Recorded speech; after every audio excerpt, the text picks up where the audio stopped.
Hello friends, welcome to our YouTube channel. Friends, today we will discuss about the tax planning. जैसे कि आप सब जानते हैं, फाइनेंशियल ईयर 2022-23 के लिए ओनली 30 डेज लेफ्ट है। So, अगर आपको अपना टैक्स सेव करना है, इसके लिए जरूरत है टैक्स प्लानिंग का। और टैक्स प्लानिंग आपको 22-23 फाइनेंशियल ईयर के अंदर आपको अपना टैक्स प्लानिंग करना पड़ेगा, जिससे आप अपना टैक्स को मैक्सिमाइज सेव कर सकें। लिए आइए जानते हैं कैसे आप अपने टैक्स प्लानिंग करके अपने टैक्स को सेव कर सकते हैं। सबसे पहले, जैसे कि आप लोगों को पता है, मार्च स्टार्ट हो चुका है, आपको अपना taxable income in advance estimate करना पड़ेगा। So estimate your taxable income in advance. साथ ही में आपको पता चल जाएगा आप कौन से टैक्स ब्रैकेट में आ रहे हैं एंड आपने कितने इन्वेस्टमेंट करके रखे हैं फॉर टैक्स सेविंग पर्पस के लिए। आपने कितने इन्वेस्टमेंट करके रखे हैं, ऐसा करना पड़ सकता है।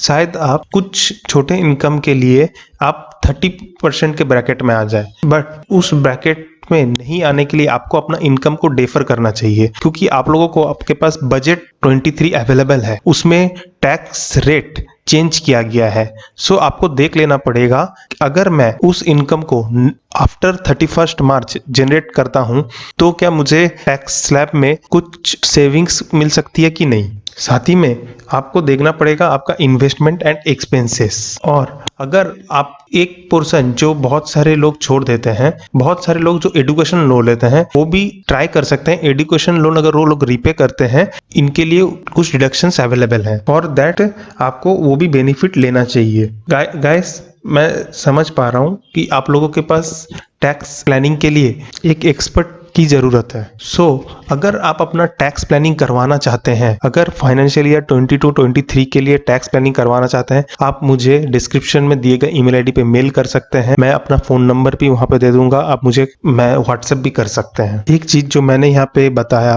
Capital gain loser investment of offset gains. अगर आपका कुछ कैपिटल लॉस चल रहा है, उसे आप टैक्स सेविंग पर्पस के लिए कैलकुलेशन करके बुक कर सकते हैं। ये आपको आपका एक टैक्स एडवाइजर अच्छे से आपको गाइड कर सकता है। बेसिकली यहाँ जो पॉइंट्स मैंने लिखे हैं, ये इसलिए हैं क्योंकि इसको ध्यान रखते हुए आपको आगे बढ़ना है।